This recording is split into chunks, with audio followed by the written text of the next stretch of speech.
बड़ी खबर निकल के आई है। इजरायली सेना पर हमास ने किया ड्रोन अटैक। इजरायली सेना के बंकर, इजरायली सेना के टैंक तबाह, भागी इजरायली सेना। दरअसल आपको बता दें, इजरायल और हमास जंग के बीच आज 18वां दिन है। इस बीच हमास ने इजरायली सेना के 2 बेस पर ड्रोन से हमला किया। वहीं इजरायली सेना ने गाजा की एक मस्जिद पर हमला किया और अब यहाँ तक 32 मस्जिदें तबाह हो चुकी हैं। वहीं गाजा के रेड में घुसे इजरायली सैनिकों ने पहली बार हमास के लड़कों के साथ भिड़ंत हुई है। आपको बता दें, बंधक बनाए गए इजरायलियों को ढूंढने के लिए घुसे सैनिकों ने हमास ने एंटी टैंक मिसाइल फायर किया। इस दौरान कई इजरायली सैनिकों के मारे जाने की भी खबर निकल के आई। हमास ने दावा किया गाजा पट्टी में घुसे इजरायली सैनिक अपने टैंक और मिलिट्री वाहन छोड़कर वापस भाग गए हैं। अभी इस बीच खबर निकल के आई है दोस्तों, जहां इजराइल के खास करके व्हाइट फास्फोरस का जवाब देने के लिए जो है वो हमास पूरी तरीके से तैयार हो गया और हमास के हाथों अब केमिकल हथियार लग चुका है। खबर निकल के आई है कि ये केमिकल हथियार ईरान के जरिए जो है वो उसके हाथ लगा है और इसके जरिए जो है अब एक खतरनाक तैयारी जो है वो कर रहा है।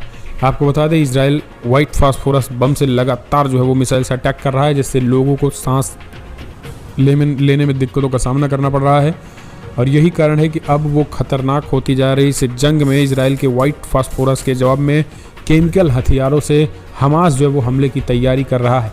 तो ये एक बहुत बड़ी खबर निकल के आई है। वे 7 अक्टूबर का दिन था और उसी शाम 7:10 पर दक्षिणी इजराइल में नोवा म्यूजिक फेस्टिवल चल रहा था और इस दौरान हुए हमले के बाद अब इजराइल फास्फोरस बम, हमने आपको बताया कि परमाणु बम जैसा ही व्यवहार करता है, यानी जब फास्फोरस पूरी तरीके से जलकर खत्म नहीं हो जाएगा तब तक तबाही फैलाता रहता है। ऑक्सीजन के संपर्क में आते ही जलने लगता है। धमाके के आसपास के इलाकों में ऑक्सीजन सोख लेता है, सारी ऑक्सीजन खुद सोख के जलने लगता है और यहाँ जहाँ गिरता है वहाँ आग लग जाती है। बहुत ही खतरनाक होता है व्हाइट फास्फोरस। अब खबर निकल के आई है कि दूसरे वर्ल्ड वार के बीच हमास के पास केमिकल वेपन पहुँच चुका है और ये बात जो है वो खुद इजराइल के राष्ट्रपति ने दावा किया है। हमास के लड़ाकों को केमिकल वेपन बनाने के निर्देश दिए गए थे और इजरायली सेना के मुताबिक किबुत्ज के जिस तरीके से हमले हुए थे इसके बाद से चीज़ें निकल के आई हैं। तो कमेंट्स माध्यम से अपने सुझाव देने के लिए और अपडेट। अब यहूदियों का हुक्का पानी बंद करने की तैयारी, बदले की आग में झुलस रहे 57 मुस्लिम देश। हमास इजरायल युद्ध का 17वां दिन है और इजरायल गाजा पट्टी पर ताबड़तोड़ बमबारी की गई। पिछले 24 घंटे में इजरायली हमलों में कम से कम 400 फिलिस्तीनियों की मौत हो गई। फिलिस्तीनी स्वास्थ्य मंत्रालय के मुताबिक सिर्फ बीती रात इजरायली एयर स्ट्राइक में ही 60 लोगों की जान चली गई है। मंत्रालय के मुताबिक इजरायल ने गाजा में घनी आबादी वाले जबालिया शरणार्थी शिविर और गाजा के अल शिफा और अल कुद्स हॉस्पिटलों के नज़दीक आवासीय क्षेत्रों पर भी बमबारी की गई थी। इजरायल के इन हमलों में से मुस्लिम देशों से बेचैनी बढ़ गई। कई मुस्लिम देशों ने अब यहूदी यानी इजरायल के लोगों का हुक्का पानी बंद करने की तैयारी कर ली। हमास को पहले ही आतंकी संगठन हिजबुल्लाह का साथ मिल चुका था। अब मुस्लिम देशों के बल पर हमास और हिजबुल्लाह इजरायली सैनिकों के रसद सप्लाई पर ब्रेक लगाने की फिराक में रहे।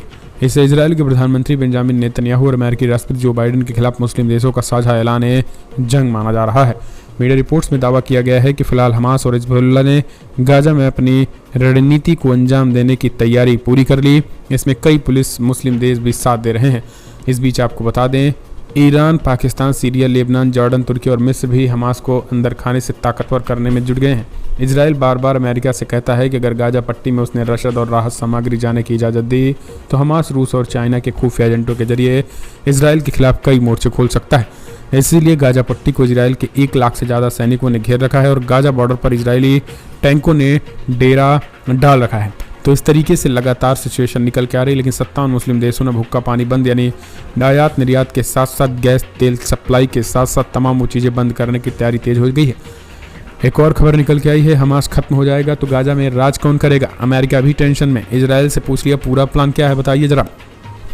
इजरायल की सेना ने गाजा के उत्तरी हिस्से को पिछले 1 हफ्ते में घेर लिया और टैंक और घातक हथियारों के साथ वे गाजा सीमा पर तैनात हैं। बस एक इशारे की जरूरत है। अमेरिका के आदेश के बाद इजरायल भी ने स्पष्ट कर दिया है कि वो गाजा पर कब्जा नहीं करना चाहता। मकसद सिर्फ हमास को मिटाना है, जो फिलिस्तीन के संरक्षक कहे जाते हैं। गाजा में सेना भेजने की कवायद के बीच मिडिल ईस्ट में भी हलचल बढ़ गई थी। ऐसे में अमेरिका को इस बात की चिंता है कि अगर इजरायली सेना गाजा में घुसती है तो फिर हमास के खात्मे के बाद गाजा पर हुकूमत कौन करेगा। अमेरिका ने इजरायल को फिलहाल गाजा आक्रमण में देरी करने को कहा, जिसके कारण सबसे पहले अमेरिका बंधकों की रिहाई बातचीत को आगे बढ़ाना चाहता है। हमास द्वारा 2 महिलाओं की रिहाई के बाद उनके बंधकों की रिहाई को अमेरिका की उम्मीद है। तो सीधे तौर पर ये चीज़ें उन्होंने कहा है। एक और खबर, हिजबुल्लाह ने इजरायल पर तान रखे हैं 2 लाख से ज़्यादा मिसाइल। ईरान के एक इशारे में इजराइल बन जाएगा कब्रगाह। दरअसल हमास के साथ जारी लड़ाई के बाद लेबनान से संचालित हिजबुल्लाह ने एक नया बयान जारी कर दिया और उन्होंने कहा है कि फ़िलहाल 2 लाख से ज़्यादा, जी हाँ दरअसल 2 लाख से ज़्यादा जो है वो खास करके रॉकेट्स तैयार कर दिए गए हैं और इजरायली सेना ने बड़ा कदम उठाते हुए गाजा पट्टी में ग्राउंड ऑपरेशन शुरू कर दिया है। वो इजराइल के खिलाफ मोर्चा खोल दिया है और हिजबुल्लाह ने चेतावनी देते हुए इजराइल के खिलाफ दूसरा फ्रंट खोलने की धमकी दी, जिसको लेकर इजरायली प्रधानमंत्री बेंजामिन नेतन्याहू ने लेबनान को चेतावनी दी और कहा है कि अगर ऐसा होता है तो फिर लेबनान के लिए एक खतरनाक स्थिति होगी। इसी बीच इजरायली अखबार जेरूसलम पोस्ट ने बताया है कि फिलहाल institute for national security studies ने हिजबुल्लाह के रॉकेट और मिसाइल शस्त्रागार को लेकर अपना आकलन जारी कर दिया है। अखबार की रिपोर्ट में दावा किया गया कि हिजबुल्लाह एक ईरानी समर्थित संगठन है जो अत्यधिक विनाशकारी हथियारों के पर्याप्त शस्त्रागार से लैस है। उन्होंने कहा है कि फिलहाल हिजबुल्लाह के पास करीब 1.5 लाख से 2 लाख रॉकेट, सबमर्सिबल बंदूकें और मिसाइलों का व्यापक भंडार है, जिसमें सैकड़ों अत्याधुनिक सटीक और विनाशकारी मिसाइलें हैं।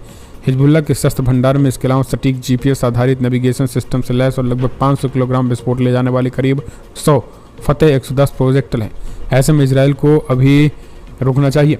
एक और खबर निकल के आई है, टैंक, सैनिक, एडवांस हथियार, फिर भी हमास के सामने कमज़ोर पड़ रही इजरायली सेना। जी हाँ, दरअसल आपको बता दें 15 अक्टूबर के बाद से लगातार घुसने की तैयारी लगातार कर रहा है।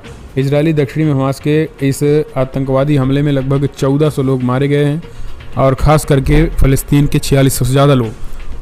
अब खबर निकल के आई है कि इस पूरे मामले में जो है वो सर्वे निकल के आया, जिसमें इजरायली सेना जो है वो फिलहाल घुटने पर आती दिखाई दे रही है, क्योंकि अभी तक जो है वो हमले नहीं किए गए हैं। आपको बता दें इस पूरे मामले में जो है वो सीधे तौर पर हमले की तैयारी कर रहे थे, ज़मीनी हमले के लिए पूरी तरीके से तैयार हो चुके हैं, लेकिन हमले नहीं कर रहे हैं। इसके पीछे की जो मुख्य वजह बताई जा रही है वो यही है कि अब सारा ध्यान हमले के पैमाने, उनके दायरे और इजराइल की खुफिया विफलता पर भी है, जिस कारण इतने बड़े पैमाने पर नरसंहार हुआ। लेकिन IDF ने उसी वक्त तय कर लिया था कि गाजा में ज़मीनी सैन्य ऑपरेशन बेहद ज़रूरी होगा और भले ही कितना भी मुश्किल क्यों ना हो। अगली एक और खबर निकल के आई है, इजराइल पहुंच रहे 3 और देश के नेता, अमेरिका और पूरा यूरोप भी साथ खड़ा दिख रहा है। इजराइल और हमास की जंग में पूरी दुनिया ही 2 गुटों में बढ़ गई है। एक तरफ अरब देश और रूस, चीन जैसी ताकतें हैं, तो दूसरी तरफ आपको बता दें फ़लस्तीन का साथ दे रही, वहीं अमेरिका, ब्रिटेन जैसे पश्चिमी देशों ने खुलकर इजराइल का साथ दिया है। अमेरिकी राष्ट्रपति Joe Biden, British PM Rishi Sunak, German chancellor Olaf Scholz Israel का दौरा कर चुके हैं। यही नहीं, अब यूरोपीय देश के ग्रीस के PM अब इजराइल पहुंचे हैं। इसके अलावा नीदरलैंड के मार्क रूट और फ्रेंच राष्ट्रपति इमैनुअल मैक्रो भी इजराइल पहुंचने वाले हैं, यानी फ्रांस के राष्ट्रपति भी इमैनुअल मैक्रो भी जो इजराइल पहुंचने वाले हैं।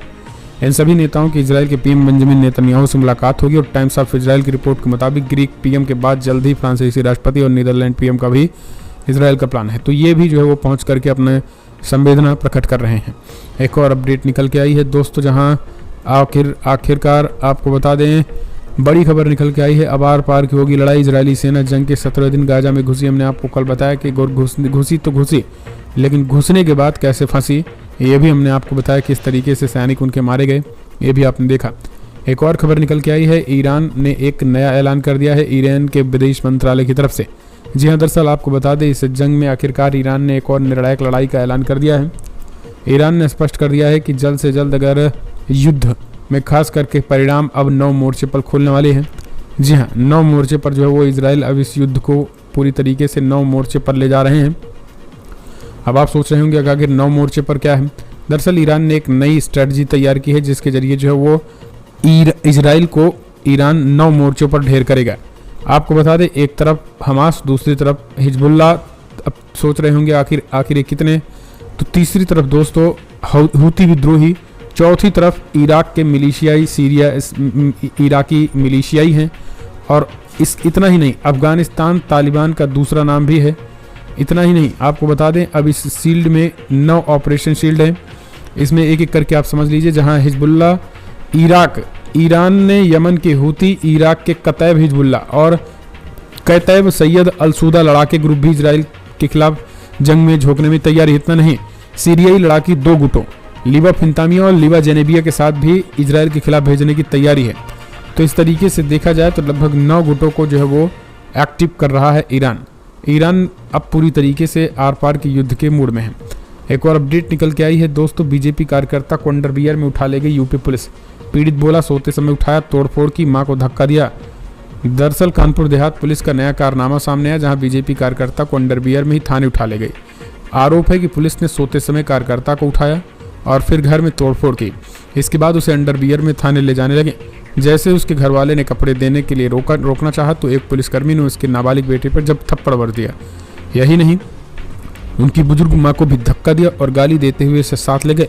मामला कानपुर देहात के आज़ाद नगर मोहल्ले का, जहां बीजेपी कार्यकर्ता विजय मिश्रा को अंडरवियर में ही पुलिस उठा ले गई। तो इस तरीके से आप समझ लीजिए कि यूपी में पुलिस कितनी तेजी के साथ हावी है और पुलिस ने बाकायदा उनके परिजनों को थप्पड़ भी मारे हैं।